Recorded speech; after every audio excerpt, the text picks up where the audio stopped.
All right. Ladies and gentlemen, we got Mojo, the legendary Mojo the Great, right here. What the move is? Hey, what the move? Yeah. The move is out with DJ Curt. That's right, that's yeah, on a Saturday, we hanging out, y'all. Y'all might be saying, who are you? Well, who are you? Tell them who you are, man. Tell them who you are. Well, the those that don't know me, my name is Mojo. For those that know me, my name is Mojo. For those that wanna know me, my name is Mojo. And for those that don't wanna know me, My name is Mojo. Hanging out with my man DJ Curt. Curt say, man, tell them your story. Okay. I mean, hey man, I'm old school. I started back in in the 80s, early 80s. I started throwing parties, man, back around 80, 81, 82. We throw parties. And I know a lot of y'all remember the edifice on Monte King. Yeah, Monte King, right up from Wanda High. We throw parties there in 1982. And we had fun. We had people coming from all over Atlanta coming to the edifice. Y'all remember the edifice? So, we did that. And then, of course, 1982, I got a record contract, started hanging at San Souci. Yeah, y'all remember San Souci? I know y'all remember San Souci. Yeah, I started hanging at San Souci, and I got a record contract when I was 18 years old, right out of high school. Got my record contract, and wasn't no rap song playing on the radio at that time. Now, matter of fact, the only rap song was playing on the radio was the Sugar Hill Gang. The Hill. I remember that song came out, DJ Curt. You might not believe me, man. When that song came out in 1980, I stayed home for 2 days and I wrote that song down word for word. I wrote that song down word for word, man. Wow. And I went back to Wanda High and went in the middle of the hall and started rapping. I started rapping. The Sugar Hill Gang song, man. The Sugar Hill Gang, boy. And I had the whole school out there. Yeah, right here talking about that Jimmy Spicer, Super Rhymes. I was in the car, 1982. After party at my dad's club, Mojo, the very first rapper in Atlanta, gave me a ride home. My daddy said, "Can you take my son home?" It was after his big party. So I'm in the car, passenger side. Mojo was like, so what do you do? I say, "Man, I like what you just did at my daddy's club." He said, "Oh, the little rap, that's not, I'm drum major at Washington High School. I do that at school." I said, "Can you do a little something for me?" He started beating on the steering wheel, making a cold-blooded beat. It sounded like he had a drum machine, percussions, all that stuff, man, going out. I said, this guy is finna do a record in the car, turn no radios on. And then at that time, it wasn't no V103, it was WAOK. That's before the V103, the FM jumped off in the ATL. It was AM station. You didn't have AM, you wasn't banging in the A. So this dude started beating on steering wheel. He did the longest rap I ever heard. And what tripped me out was about 10 years later, I found out he was re-rapping Super Rhymes, man, from Jimmy Spicer. I said, I got to call Mojo and tell him, "You know that rap you did for me when I was a kid?" I found out it was Jimmy Spicer, man, the longest rap in rap history. It's in the Guinness Book of Records. The longest rap was Jimmy Spicer, called Super Rhymes. Yeah, man. Yeah, I had the whole school out there when that Rapper Delight came. Come on, y'all know Rapper Delight. The first rap song ever to go national. Yeah. Rapper Delight. So we didn't know nothing about rap. So we were going crazy over that rap. Why, hip, hop, hip, hopper, stop. Yeah, but we used to do that thing, man. But we had a good time doing it. And of course, in 1982, I was fortunate signed record contract with Velvetone Records. Now, how did that come about? I mean, it came about through San Susie. So you was rapping at San Susie? No, I was not rapping at San Susie. Someone, a friend of mine, a coach of mine, introduced me to Gino Jordan, and he was the manager of the San Susie. So, and he had his own record label. So we were able to. So when I signed to his record label, it was just like signing to the San Susie as well. And at that time, of course, they had live at the San Susie with my man Keith Pollard. Rest in peace, Keith Pollard. And that's how that came about.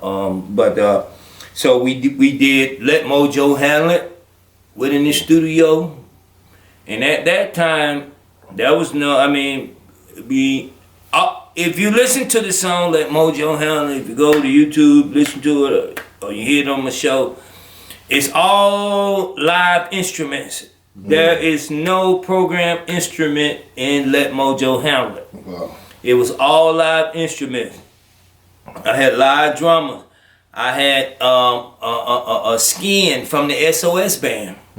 Bass player, SOS band. Skin. What's up, Skin? I had Amber from the band Brick. Wow. He played the keyboards on that song. And of course Reggie, he played guitar. But it was all live. It was all live instruments. We had a live drummer. Everything was live on Let Mojo Handle It, and we did it. And of course, Let Mojo Handle It ended up being, when we released that song in 82, the fall of 82, it was the #2 selling song in Atlanta. You know, and Atlanta wasn't big on rap back then, so forget it.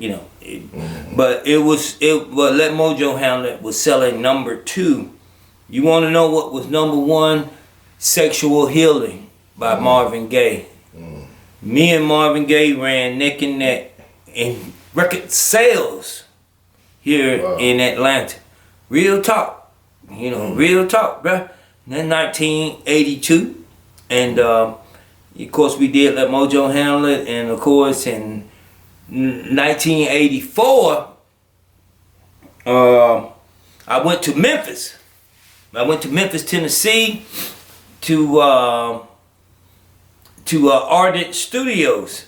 And if y'all don't know what Ardent Studios is where the Barcades recorded, Al Green.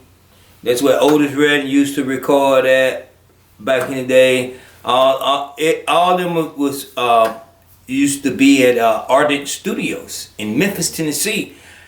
So after Let Mojo Handle It, see a lot of this, some people try to say I was a one-hit wonder. I ain't had one hit, I had 2 hits. How many hits you had? Real talk. You gotta call me one-hit wonder. I had 2 hits.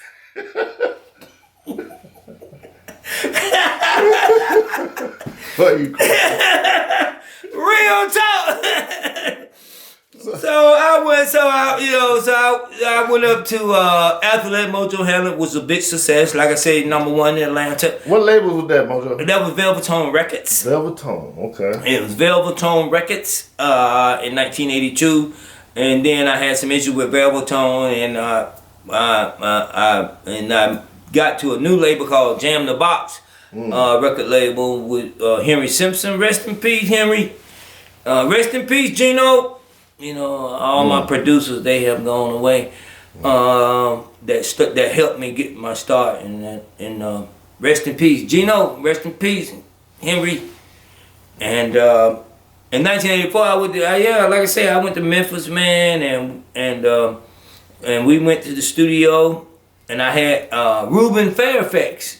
Ruben Fairfax is the bass player for Al Green.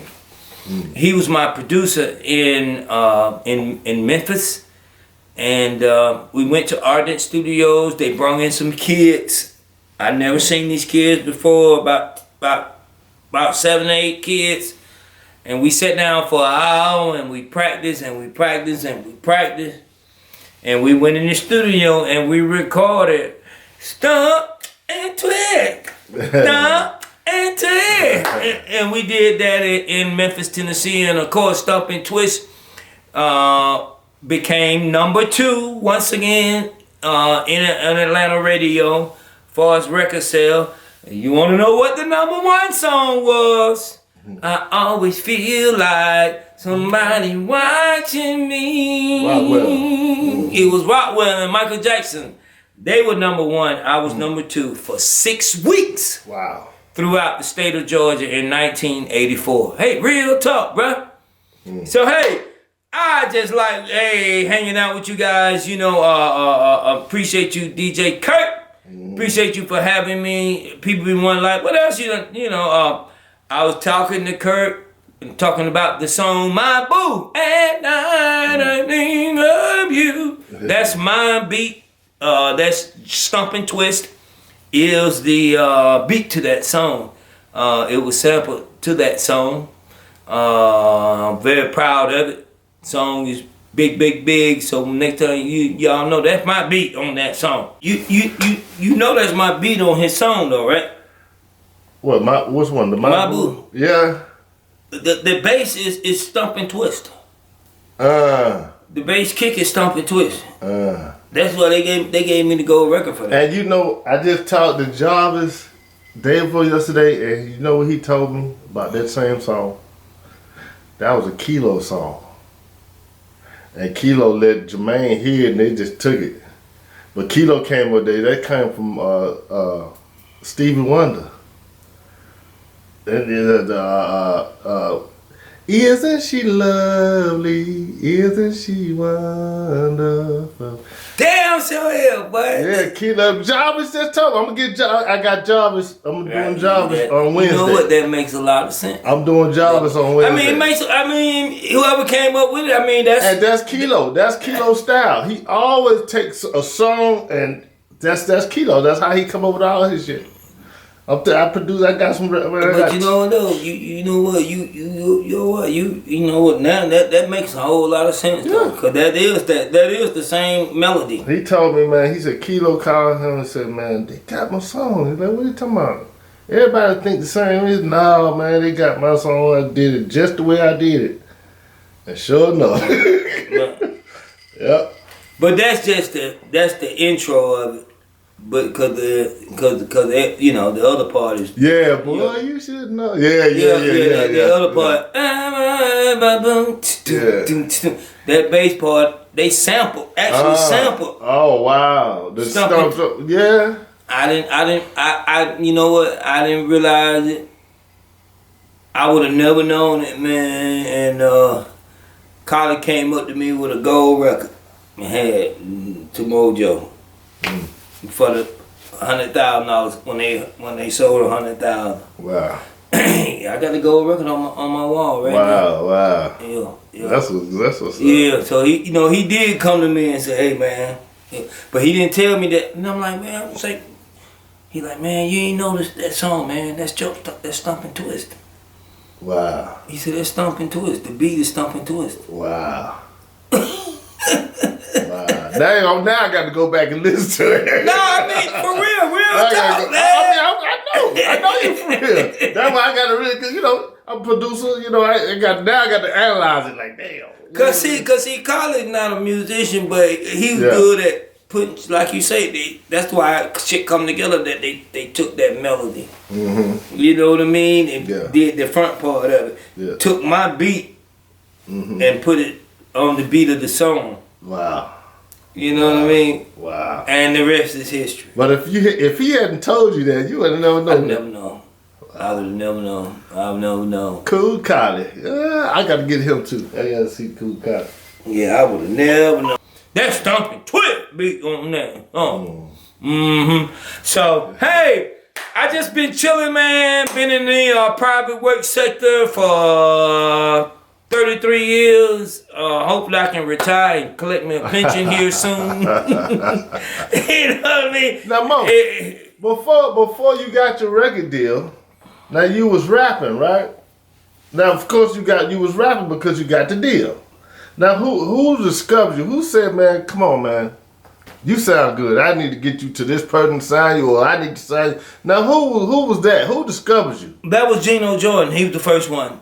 Gino Jordan from the San Souci. Okay. Yeah, he was the manager of the San Souci. And I mean, he the first one went in his pocket and say, "Hey, listen here, I like what you're doing. Let's do it." Okay. Gino. Now, when I bought your record, it was in the late '80s. I want to say like '87 or something. You know, I started DJing. So the record I bought was on Gold Key. Okay, that was a song I did with Gold Key. I don't know if they want me to say it, but Gold Key Records, it was a combination of Warner Brothers and Atlantic Records. Oh wow! Right. It was two people from those companies that came together and made their own company. Oh wow! So they didn't want Warner Brothers and Atlantic to know that they had. That's how we came up with Gold Key. Okay. Gold Key and Willie Hunter was the one that Willie Hunter was the one that ran that was over that show. And you know, when I think Willie Hunter, I think about how people have tried to, and I'm gonna tie this to what you just said about who actually put me down and said, "I'm gonna do this for you, Mojo." And I said, Gino Jordan. Well, one day Wayne Williams was on V103 with Frank Ski, and he told Frank Ski that he had produced the first Atlanta rapper, and he called my name. And of course, I never knew Wayne Williams. I'm sure that he was around in where I were, but I never knew him personally. But he said to Frank Ski that he produced me, and he had produced my first song. And that was untrue. Of course, it was untrue because I don't even know Wayne. I did not know the same Wayne Williams that we know about. Yes, the same Wayne Williams. Good God. This is breaking news. Actually, I don't think I've ever talked about this. And at that time, I had people from the AJC. People from the AJC that I knew. They were calling me at that time. They was like, "Hey, Mojo, Wayne Williams just said he produced your first song." What? And I was like, "No, he did not." Wow. And, so this is my first time saying this. I'll probably address it on my show at some point. But hey, listen, every Tuesday night it's Real Talk with Mojo. That's right. Every Tuesday night, My man. 9:30, it's Real Talk with Mojo. We'll talk about it. Hey man, I've never talked about that, but that is real talk, bro. Yeah, only right here on DJ Curt's Life Stories. You did. I'll give it back my bags and get out of here.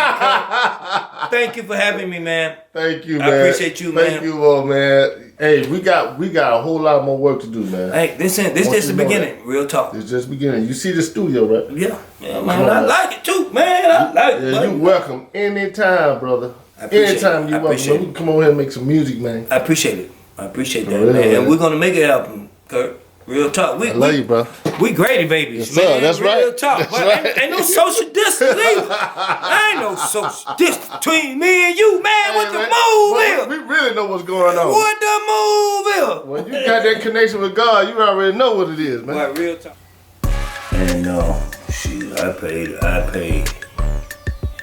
right at $100,000 for an acre out there 20 years ago.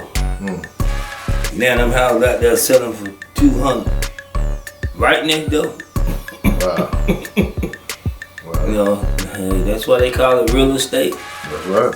It's real, dude. It's real. It's sure enough real. Real, boy. Real. Gentrify your ass up out of it, too. Yeah. What? Yeah.